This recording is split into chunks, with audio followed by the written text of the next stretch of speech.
second in the entire NBA behind only one guy. We all know who that is. That is the reigning MVP, SGA. And by the way, Shai Gilgeous-Alexander got a title under his belt with the MVP and can enjoy some elite company if the Thunder win it all. Since 2000, only 5 times has a player won MVP and in the NBA Finals in a season. LeBron did it twice. Steph Curry was the most recent to do it in 2015. And it's great to have the MVP here of us and our broadcasting. And that is Stephen A. Smith, who's doing literally everything. Shai Gilgeous-Alexander, he's Mr. Everything for the Thunder, all right? He's 26 years old. He's the league MVP. Now he gets the chance to play Game 1 of the NBA Finals here for the first time. What do you need to see from him to start this series? Nothing different than what we've seen from him all year long. He's the leading scorer in the league, over 32 a game. Obviously, he steals the basketball. He defends. He's not a slouchy defender. He's clearly the leader of this franchise. They've been the #1 seed in the regular season last year. They did it again this past regular season. They answered the call. They answered all comers. They handled their business, and he won league MVP. And now he's got a backcourt mate who is one of only 2 players in the entire NBA.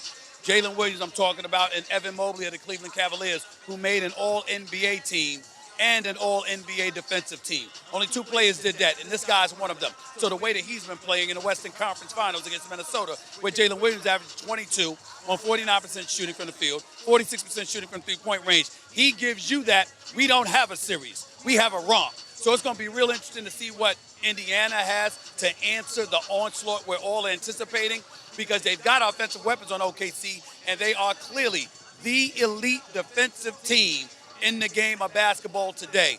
Indiana's got their work cut out for them. Now, as a Knicks fan who had his heart broken by Indiana, what must the Pacers do? Because, listen, they like to run. Guess who likes to run, too? Right. The Thunder. And the Thunder are a great transition defense team, too. What must the Pacers do tonight with their 2 stars, Haliburton and Siakam? Run anyway.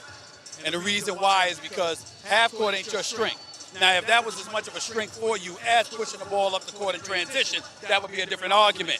But even though it may play in Oklahoma City's hands to some degree, because they get back their #1 in transition defense, especially points off of transition, or points off of defense as well, opportunities. The bottom line is this: Haliburton's got to be a superstar in this series. Yep. He's got to match Shai Gilgeous-Alexander. He's got to stir the cup for Indiana. Pascal Siakam's going to have to hit some perimeter shots, but they ain't going to get much inside with Hartenstein and obviously Chet Holmgren. And of course, when you look at those 2, not just hitting perimeter shots, but they got to make sure they're pushing the ball up, and they're pushing the pace, because you got to really test Oklahoma City's depth. They have it. We know they can go 9 or 10 deep. But Indiana had 11 players this year that Rick Carlisle gave 15 minutes a game to. So they've got some depth too. In the end, that's your best chance. You win Game 1. You put them in a hole. They get to tie the series 1-1 if at all possible.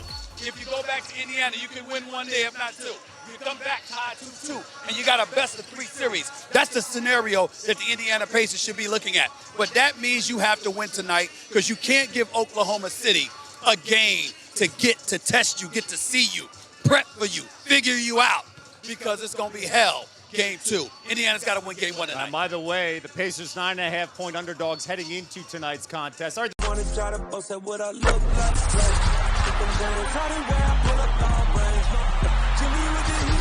fire. It's NBA,